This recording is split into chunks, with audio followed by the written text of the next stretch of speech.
আমার বন্ধুরা আমার, তাজকিরাতুল ওয়াইজ কিতাবের মধ্যে আল্লামা হানিফ কুরাইশি রাহমাতুল্লাহ আলাইহি সূরাতুল ফাতিহার সম্মান ফজিলত বর্ণনা করতে গিয়ে অনেকগুলো হাদিস উনি ওখানে সংকলন করেছেন। এর মধ্যে একখানা হাদিসে আল্লাহর হাবিব तमाम দুনিয়ার মানুষদের জন্য বলে গিয়েছেন, যখন কোন মুমিন কোন মুসলমান আল্লাহকে খুশি করার জন্য সারেন্ডার করে, দুই হাত জাগাইয়া সারেন্ডার করে, নিজের হাতে নিজে সিকাল পড়াইয়া মাথা নত করে দিয়া যেই মাত্র বান্দা বলতে শুরু করে দেয় আলহামদুলিল্লাহ, কোরআনুল কারীমের আলহামদুর মধ্যে 5টা হরফ আছে। কয়টা জোরে বলতে হইবে? 5টা হরফ আছে। এই 5টা হরফ বান্দা যখনই বলে, আল্লাহ রাব্বুল আলামিন বলে আমি অন্তর্যামী, আলিমুম বিযাতিস সুদূর, আমি বান্দা কি বলবে আমি ভালো করে জানি। কিন্তু যখনই বলল আলহামদু প্রশংসা, আমি আমার বান্দাকে খালিয়াতে ফেরত দেব না। ও ফেরেশতা, তুমি আমার এই বান্দার আমলনামায় এখনি 5 ওয়াক্ত নামাজের কমপ্লিট সব লেখা দাও। নারে তাকবীর! হ্যাঁ আমার বন্ধুরা আমার, বান্দা যেই মাত্র বলবে আলহামদু, সঙ্গে সঙ্গে বান্দার আমলনামায় কয়েকটা নামাজের সব লেখা হবে। এরপর যখন বলবে বান্দা লিল্লাহ, লিল্লাহ শব্দের অর্থ হলো আল্লাহর জন্য। কার জন্য? আল্লাহর জন্য। লিল্লাহর মধ্যে 3টা হরফ আছে। আলহামদুলিল্লাহ একত্রিত বললে 5 আর 3 কত হলো? জোরে বলেন কত হলো? 5 আর 3 8 হলো। এ ভাই, হৃদয়ের কান্দার শুনে আপনাকে বলতে হবে, আল্লাহ तमाम দুনিয়ার মানুষদের জন্য খুশি করার জন্য বলেছেন, হুকুম যদি মানো আল্লাহর, গোলামি যদি করো আল্লাহর, আল্লাহ তোমাদেরকে 8টা জান্নাত দেবে। যখন বান্দা বলবে আলহামদুলিল্লাহ, 8টা কোরআনুল কারীমের হরফ উচ্চারণ করবে, আমার আল্লাহ ঘোষণা দিয়ে দেন, বান্দারে এবার তুমি গোটা আলমের রবের প্রশংসা করতে গিয়ে তুমি যখন বলছো আলহামদুলিল্লাহ, প্রশংসা আল্লাহর জন্য, আমি আল্লাহ বলে দিলাম, তুমি যখন প্রশংসা আমার জন্য বলেছো, আমি আল্লাহর 8টা জান্নাত বান্দা তোমার জন্য ঘোষণা করিয়া দিলাম। রাসূল সাল্লাল্লাহু আলাইহি ওয়াসাল্লামের সুন্নাত মানার কারণে যে আমাদেরকে আল্লাহ কি নিয়ামত দান করলেন সেটাই বলবো। পানি দাঁড়িয়ে পান করা জায়েজ না নাজায়েজ? নাজায়েজ না? কিন্তু জমজম কূপের পানি কি দাঁড়িয়ে পান করতে হয় না বসে পান করতে হয়? বলেন বলেন। দাঁড়িয়ে পান করতে হয়, কারণ জমজম কূপের পানি একজন পয়গম্বরের পায়ে আঘাতের কারণে জান্নাত থেকে আল্লাহ পাঠাইছেন, যেই পানির মধ্যে সকল প্রকার ভিটামিন নিহিত করেছেন। পানি হচ্ছে আমাদের জন্য একটি সেবা। জোরে বলবেন না সুবহানাল্লাহ। সেই ঝমঝম কূপের পানি দাঁড়িয়ে পান করতে হয়, কিন্তু ঝমঝম কূপের পানি পাইতে হলে মক্কা এবং মদিনায় যেতে হবে, সব সময় পাওয়া যাবে না। কিন্তু ঝমঝম কূপের পানি যদি মক্কা মদিনায় যারা না যাইবে তারা খাইতে পারবে না, এই নিয়ামত সবাই পাবে না। সাহাবায়ে কেরাম আরজ করলেন, হুজুর আপনার উম্মতেরা পৃথিবীর সমগ্র দুনিয়ায় আনাসে কানাসে সিটার অবস্থায় থাকবে, তারা এই নিয়ামত থেকে বঞ্চিত হবে, তাদের জন্য আপনি একটি নিয়ামতি পানির ব্যবস্থা করুন। আল্লাহ রাসূল বললেন, উযু করার পরে যদি উযুর পরে অবশিষ্ট পানি থেকে যদি এক মুষ্টি পানি দাঁড়াইয়া পান করে, তাহলে আল্লাহ রাব্বুল আলামিন তার শরীর থেকে 450 রোগ নিবারণ করে দিবেন। জোরে বলেন সুবহানাল্লাহ। এর মধ্যে কনিষ্ঠ রোগ হচ্ছে শ্বাসকষ্ট। প্রশ্ন করি, বুঝলে জবাব দিবেন। কিছুদিন আগে আমাদের দেশে করোনা ভাইরাস আসছিল। এই করোনা ভাইরাসের সর্বশেষ আলামত ছিল কি জানেন? শ্বাসকষ্ট। সর্বশেষ সিম্পটম ছিল কি?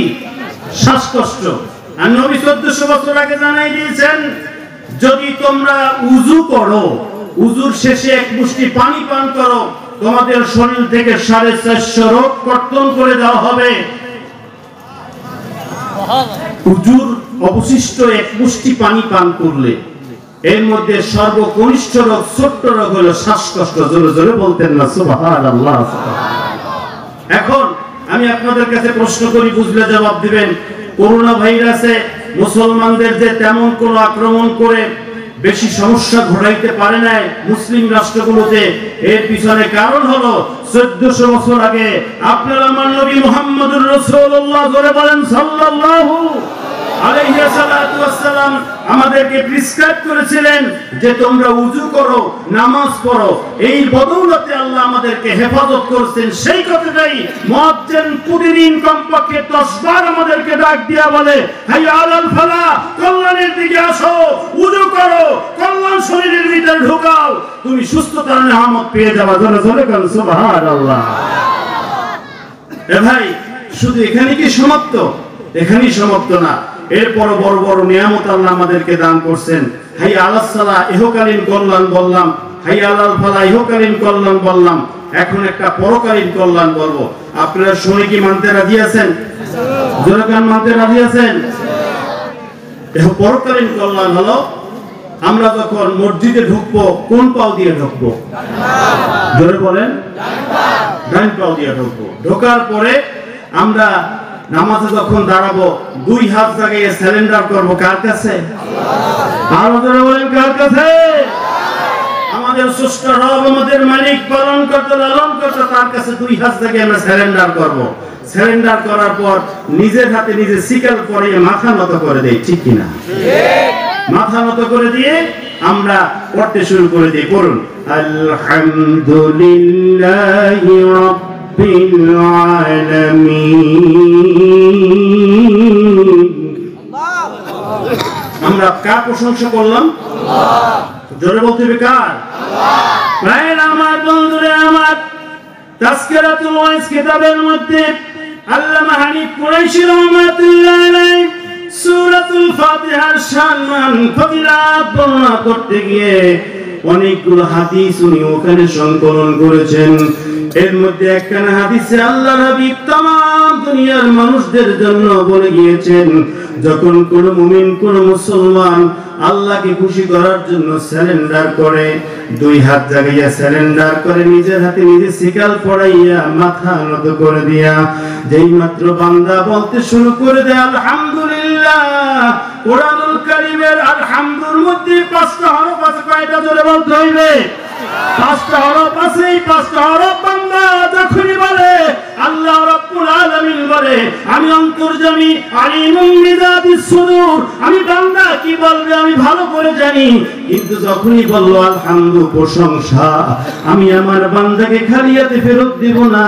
ও ফেরেশতা, তুমি আমার এই বান্দার আমলনামায় এখনই 5 ওয়াক্ত নামাজের কমপ্লিট সব লেখা দাও। নারায়ে তাকবীর। ভাইরা আমার, বন্ধুরা আমার, বান্দা যেই মাত্র বলবে আলহামদু, সঙ্গে সঙ্গে বান্দার আমলনামায় কয়েক নামাজের সব লেখা হবে। এরপর যখন বলবে বান্দা লিল্লাহ, লিল্লাহ শব্দের অর্থ হলো আল্লাহর জন্য। কার জন্য? আল্লাহর জন্য। লিল্লাহর মধ্যে 3টে হরফ আছে। আলহামদুলিল্লাহ একত্রিত বললে 5 আর 3 কত হলো? জোরে বলেন কত হলো? 5 আর 3 8 হলো। এ ভাই, হৃদয়ের কান্দার শুনে আপনাকে বলতে হবে, আল্লাহ तमाम দুনিয়ার মানুষদের জন্য খুশি করার জন্য বলেছেন, হুকুম যদি মানো আল্লাহর, গোলামি যদি করো আল্লাহর, আল্লাহ তোমাদেরকে 8টা জান্নাত দেবে। যখন বান্দা বলবে আলহামদুলিল্লাহ, 8টা কোরআনুল কারীমের হরফ উচ্চারণ করবে, আমার আল্লাহ ঘোষণা দিয়ে দেন, বান্দারে এবার তুমি গোটা আলমের রবের প্রশংসা করতে গিয়ে যখন বলছো আলহামদুলিল্লাহ, প্রশংসা আল্লাহর জন্য, আমি আল্লাহ বলে দিলাম, তুমি যখন প্রশংসা আমার জন্য বলেছো, আমি আল্লাহর 8টা জান্নাত বান্দা তোমার জন্য ঘোষণা করিয়া দিলাম।